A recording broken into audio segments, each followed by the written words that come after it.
Hola, señores estudiantes. Como les dije, íbamos a ver un ejercicio práctico acerca del diseño de un encofrado para una columna. Como un recordatorio sobre el Sistema Internacional de Unidades que se utilizan, tenemos a la unidad de fuerza que utilizaremos, que es el Newton, el cual es igual a kilogramos por metro sobre segundo al cuadrado, y un kilonewton equivaldría a 10 a la 3 newton. La unidad de masa es el kilogramo y la unidad de presión es el pascal. El pascal es igual a un newton sobre metro cuadrado y un megapascal será igual a 10 a la 6 pascal. En equivalencias, entenderíamos entonces que un kilogramo fuerza es igual a 10 newtons y un megapascal es igual a 10 kilogramos fuerza sobre centímetros cuadrados. Y la aceleración de la gravedad, eso es 10 metros sobre segundos cuadrados. Entonces, en el ejercicio dice lo siguiente.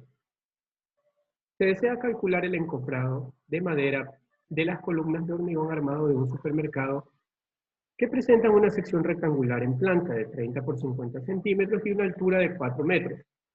La mezcla de hormigón utilizada en el vertido posee una masa volumétrica de 23.2 kilonewtons metros cúbicos y ha sido elaborada con un cemento P35 con menos de un 5% de adición y con el empleo de un aditivo superplastificante retardador del fraguado. Todos estos datos nos van a servir más adelante, que ya llegaremos a esta parte.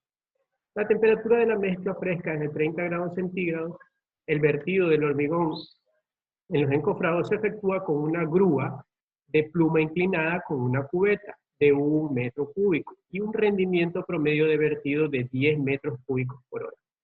La madera empleada para el encofrado es un pino, que se la considera una madera mediana y que también esas tablitas de los tipos de madera están en el libro de la materia, que ya más adelante también en esta presentación lo veremos.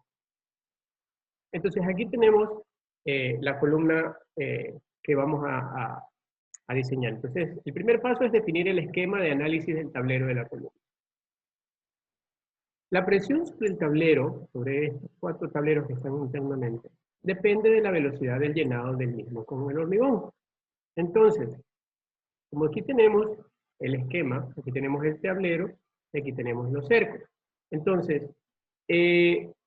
las cargas van a ser de manera triangular. Eso lo vemos acá. La presión en el hormigón, en el encofrado, será según los requerimientos indicados en la determinación de las cargas sobre los encofrados. Para columnas con dimensiones en plantas inferiores a 2 metros, es esta formulita de aquí, que si ustedes no recuerdan, lo vimos en la presentación anterior, que dice para columnas con dimensiones en plantas inferiores a 2 metros, esta fórmula de aquí, que sería la misma acá. R será la velocidad de llenado del molde. Como el rendimiento del equipo del vertido, la grúa con una cubeta de 1 metro cúbico, puede tomarse de 10 metros cúbicos por H, que ya lo vamos a ver más adelante, y la sección transversal de la columna, que vimos acá, no, en los datos del ejercicio. Entonces los datos dicen que es de 0.5 por 0.3 metros, lo que equivaldría a 0.15 metros cuadrados. Entonces, el rendimiento sería, el rendimiento por esta sección, lo que nos va a dar un valor de 66 metros por hora. Pero recordemos que el coeficiente del cemento es un coeficiente que depende del tipo del cemento utilizado. Eso también lo vemos en la presentación de acá, en esta diapositiva, pero para mayor facilidad lo vamos a hacer acá mismo. Para un cemento Portland sin adición o con adiciones no superiores al 5% en peso y con aditivos retardadores de fraguado, va a ser a 1.2, como vemos en la tabla, que es la misma de la presentación anterior. El cemento Portland sin adiciones o con adiciones no superiores al 5% en pesos y con aditivos retardadores de fraguado. El coeficiente será 1.2. Y como vemos que en el enunciado del problema nos dice que es de 23, si mal no recuerdo, sí, una masa volumétrica de 23.2 kilonewtons metros cuadrados. Entonces, según esta tabla, está entre este rango de aquí, y el coeficiente de ese peso unitario de la mezcla fresca será 1. Entonces, volviendo ya a la formulita y reemplazando estos valores, que por otra parte, este coeficiente que depende del peso unitario de la mezcla fresca del hormigón, que en este caso es 23.2, como lo vimos en la tabla, por lo que será 1. Entonces, como la temperatura de la mezcla es de 30 grados centígrados, que también lo vimos al principio, se reemplazan estos valores ya en la fórmula que estaba dada, y a lo cual vamos a tener un valor de 1309.31 kilonewton sobre metros cuadrados. Pero se indica que el valor máximo permisible es, acá lo vimos en la presentación de la clase pasada, donde vimos que para columnas, sí, para columnas con dimensiones en plantas inferiores a 2 metros, que es el que vimos, con un valor máximo de 150 para el coeficiente de cemento y el coeficiente de la masa, del peso específico,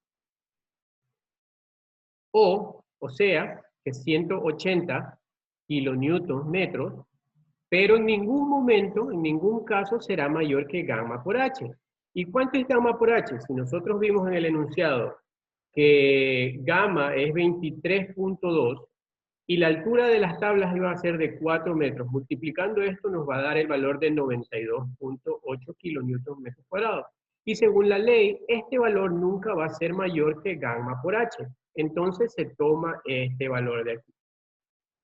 Y ahora, para determinar el esquema de análisis, consideraremos un tablero elaborado con tablas continuas a toda la altura, que son los 4 metros, y con 1 pulgada de espesor. Pero recuerden que estas tablas se cepillan, y en ese cepillado se pierde un espesor de 0.32 centímetros. De manera que el espesor de las tablas va a quedar de 2.22 centímetros, o sea, de 0.022 metros.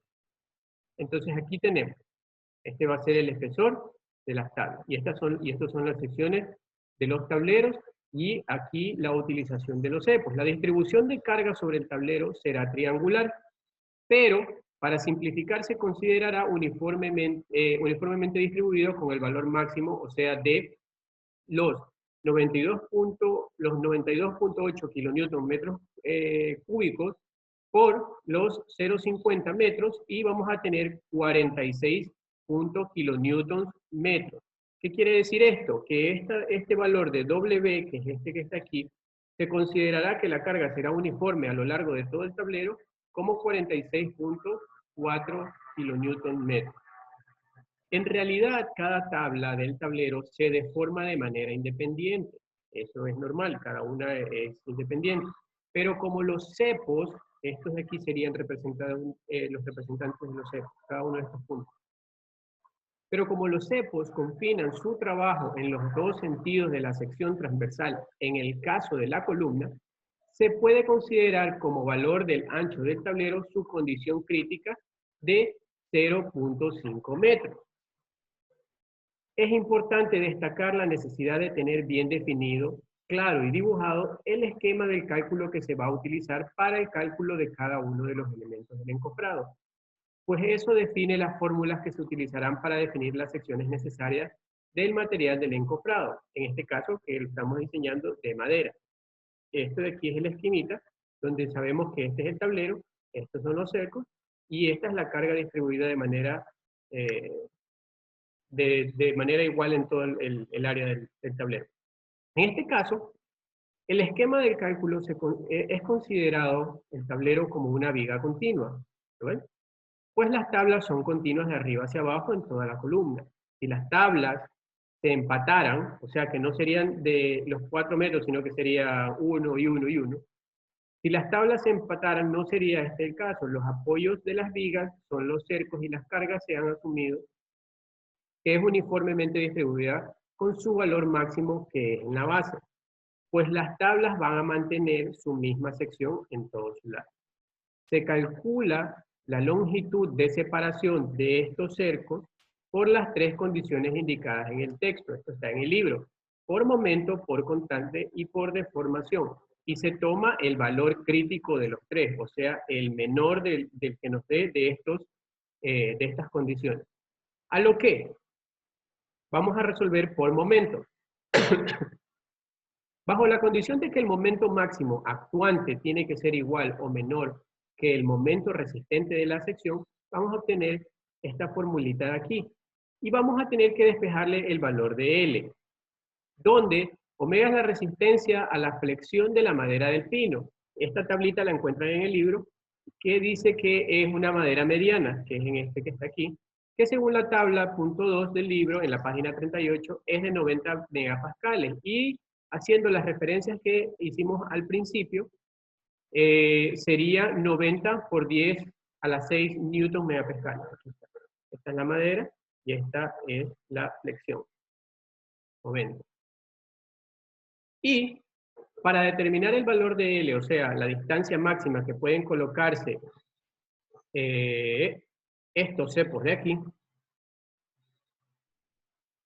que pueden colocarse los cepos por momentos, entonces L resultaría siendo esta formulita, donde B es el ancho del tablero, donde B es el ancho del tablero considerado, cuya condición crítica es la de 0.5 metros. Y D es el espesor del tablero, que ya lo habíamos considerado como 2.22 centímetros por el cepillado. ¿Recuerdan que perdía sección? Tal como se explicó anteriormente. Entonces, volviendo a la fórmula de acá,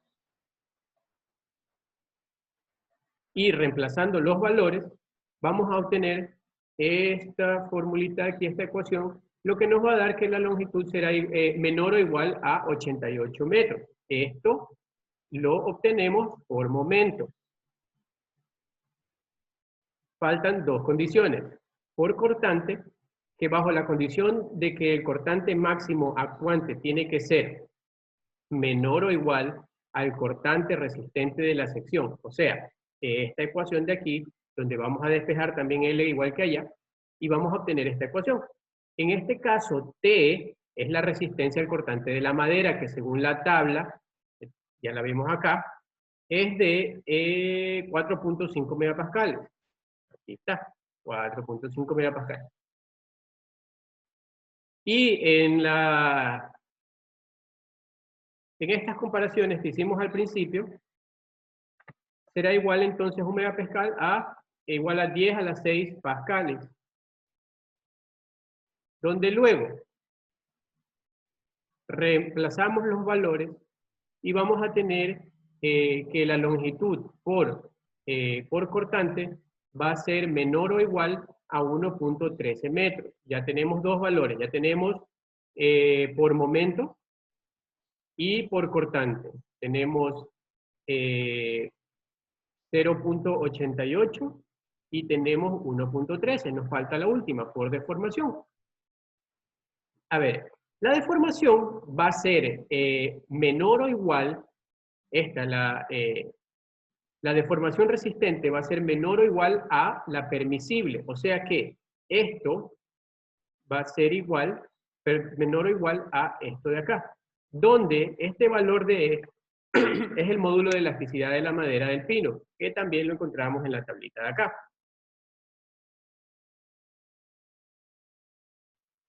O sea, este valor de por 10 a la 6 newtons metros cuadrados. Ahora, como en todos hemos tenido que despejar L para encontrar esa longitud, vamos a despejar aquí también de esta fórmula y vamos a tener en este sentido el valor de E. Y el valor de I es la inercia de la sección utilizada por el tablero y es igual a esta formulita de aquí, B por D al cubo sobre 12. Entonces, reemplazando con los datos que ya tenemos en el mismo ejercicio, nos va a dar este valor de I.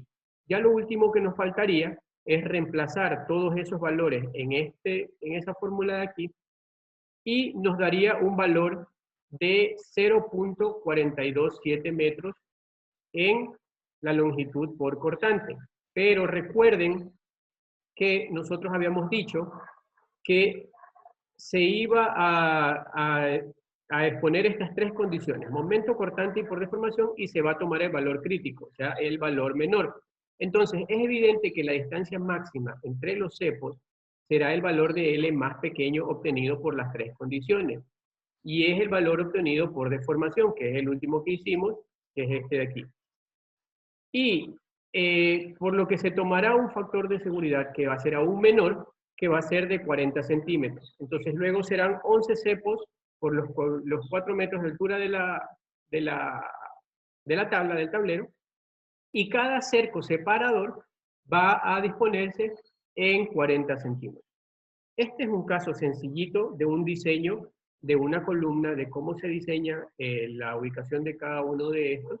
Alguien me preguntó en la clase pasada y de esta manera se está respondiendo esa pregunta en cuanto a cómo se lo diseña y cómo van colocadas cada una de sus partes cuando se las evalúa por deformación, por momento y por cortante, y obteniendo el valor crítico de los tres, se lo toma menos un valor de seguridad y así se van a disponer cada uno de los cercos a lo largo del tablero.